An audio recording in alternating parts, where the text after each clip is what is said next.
دیکھیے بات یہ ہے کہ یہ ڈرامہ تو میں نے جہاں تک میری معلومات ہیں ہوا محترمہ مریم نواز صاحبہ کی وجہ سے. لوگ پریس کانفرنس کر کے اندر چلے گئے تھے, پھر انہیں بلایا, وہ نعرے لگاتے رہے. پریس کانفرنس کا کوئی جواز نہیں تھا ایسے موقع پر جب وہ کارکن ان کے جمع تھے اور جشن منانا چاہتے تھے اور انگزائٹی کا بھی ظاہر شکار تھے اور دباؤ کا بھی تھے. تو پھر میری معلومات یہ ہیں, جو ذرائع یہ کہتے ہیں کہ انہوں نے کہا پھر باہر واپس آؤ, اور باہر واپس آئے اور پھر اس کے بعد وہ بدمزگی کے واقعات ہوئے. اس میں یہ نہیں ہے کہ کسی ایک فریق نے زیادتی کی, دونوں نے کی. انہوں نے یہ کیا کہ ماحول ایسا پیدا کیا جس میں کشیدگی پہلے سے موجود تھی, اور دونوں طرف کی تقاریر نے بھی اس میں اضافہ کیا. اور یہ ایک صاحب نے تو لاہور کے جو ایم این اے ہیں انہوں نے گالیاں بھی دی, گندی گالیاں ریکارڈ پہ ہیں, اور ایسی گالیاں ہیں جو بیان ہی نہیں کی جا سکتی, چلائی نہیں جا سکتی. اچھا, وزیر اعظم صاحب نے بھی کتھارسس ہی کیا, دراصل غصہ ہی نکالا, حالانکہ موقع تھا کہ ساری قوم متوجہ تھی ایجنڈا پیش کرتے. بہرحال دو باتیں بہت افسوسناک ہیں. پی ٹی آئی کی لیڈرشپ کو اس پہ معذرت کرنی چاہیے, باقاعدہ معذرت کرنی چاہیے, فون کر کے عمران خان صاحب کو کرنی چاہیے, نہیں تو ان کا جو قریبی ساتھی ہے کسی کو کرنی چاہیے. ایک جو مریم اورنگزیب کے ساتھ بدتمیزی ہوئی اور بہت بدتمیزی ہوئی جس کی تفصیل بیان نہیں کی جا سکتی, یہ بڑی المناک بات ہے. اس کے بعد تو پھر خون خرابہ ہی رہ جاتا ہے, اللہ ملک کو محفوظ رکھے. لیکن یہ یہاں تک نہیں نو بجے. پھر یہ جو جوتا پھینکا گیا ہے جو دو آدمیوں کو لگا, احسن اقبال کو بھی لگا اور ایک اور صاحب نے پھینکا, احسن اقبال کو بھی لگا, تو جس پہ زرداری صاحب نے انہیں فون بھی کیا. اس پہ معذرت کریں, یہ کوئی طریقہ نہیں ہے. آپ مخالفت کریں اور ڈٹ کے مخالفت کریں اور جو کچھ بھی آپ کا موقف ہے وہ پیش کریں. میں ایک چیز شائستگی بھی ہوتی ہے. بات آپ ریاست مدینہ کی کرتے ہیں اور ادھر بھی مولانا فضل الرحمان اسلام کا علم لے کے کھڑے ہوتے ہیں, اور ادھر یہ ریاست مدینہ کی بات اور یہ اس طرح کی چیزیں. وہ وہاں تو جناب والا یہ تھا کہ کوئی آدمی ایک واقعہ بتا دیں کہ جناب رسالت میں آپ کی شان میں کسی نے گستاخی کی ہو اور انہوں نے اس کا جواب دیا ہو اور اس کو سزا دی ہو, اور ہر ایک کو نرمی اور محبت سے. وہ ایک سردار تھا وہاں کا, اپنا یہ جو علاقہ ڈیزرٹ کا علاقہ ہے وہاں کا, وہ لایا گیا تو وہ مسجد نبوی کے ستون کے ساتھ باندھ دیا گیا, کسی جنگ میں گرفتار ہو کے آیا. تو اور رسول اکرم کی طرف صلی اللہ علیہ وسلم کی طرف دیکھتا نہیں تھا. کہا میری طرف دیکھو, اس نے کہا نہیں میں, اور سخت الفاظ استعمال کیا. پھر کہا کہ یہاں تک کہا کہ میرے بس میں ہوتا تو میں آپ کو معاف نہ کرتا, اور یہ اور وہ, اور میرے لیے آپ ناپسندیدہ آدمی ہیں. یعنی کس کو کہے, یعنی جیسی اعلیٰ اخلاق اور عظمت کا انسان کا تصور بھی نہیں کیا جا سکتا. اہل علم کہتے ہیں کہ اوصاف ہی بیان ہی نہیں ہو سکتے جتنی بھی کوشش کی جائے. آپ نے فرمایا اسے چھوڑ دو, نام اس کا ہم بھول گیا, چھوڑ دیا گیا, مدینہ کے باہر گیا, واپس آ گیا, کبھی واپس نہ جانے کے لیے.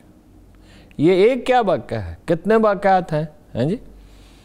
تو وہ جو آدمی ہجرت کے سفر میں, کیا نام تھا اس کا, نام میں بھول جاتا ہوں اب, وہ جس نے راستہ روکا تھا آپ کا اور حملہ کرنے کی کوشش کی, تو پھر وہ آپ کے اخلاق سے ایسا متاثر ہوا, مسلمان ہو گیا. کہا اس وقت تمہارا کیا حال ہوگا جب تمہیں کسریٰ کے کنگن پہنائے جائیں گے. اور وہ جناب عمر فاروق اعظم نے ان کے زمانے میں فتح ہوا ایران, کسریٰ کے کنگن آپ نے اپنے ہاتھوں سے اس کو پہنائے.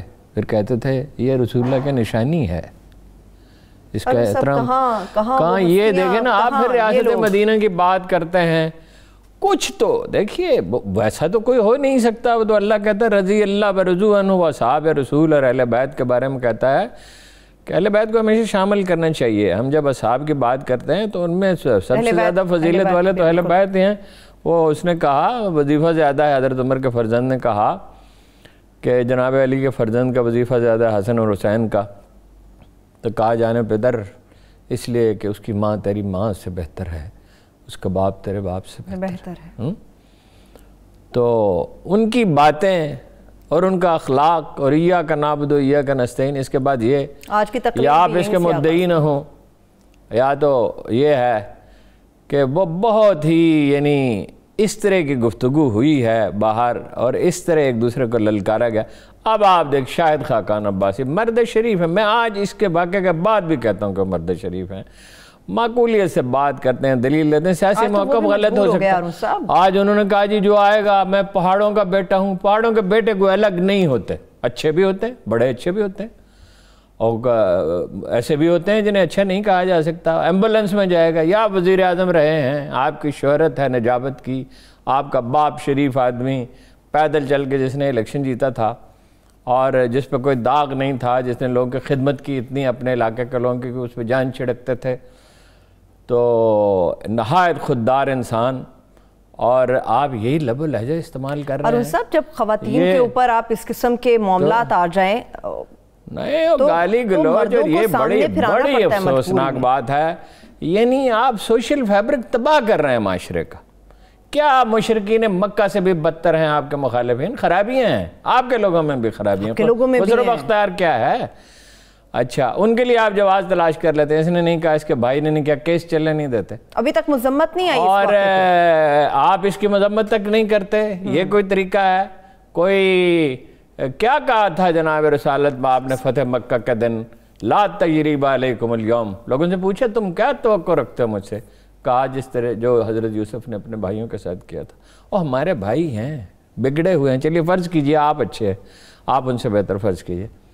بھئی یہ کیا طرز عمل ہے جی؟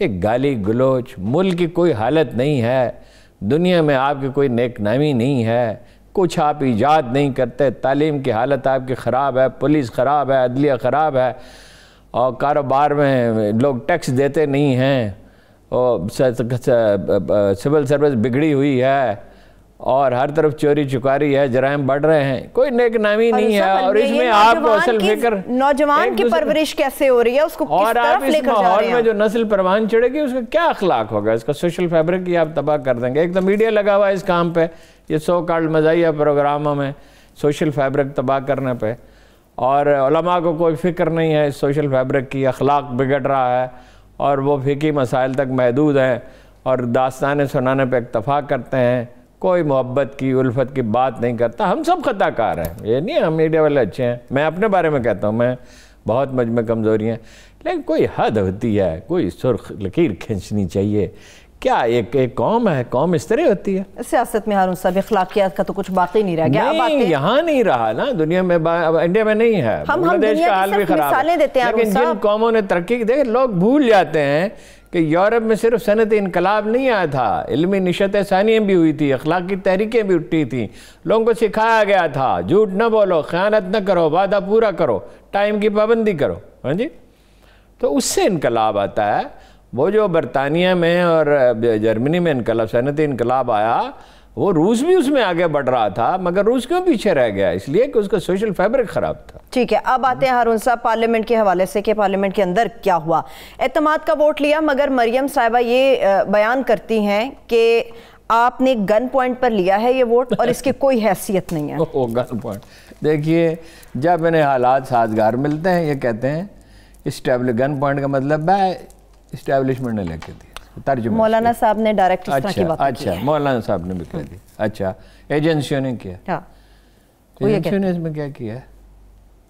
ایجنسی کرنے کو یہ تو ہر آدمی جانتا تھا ملے کانفیڈنس کا ووٹ.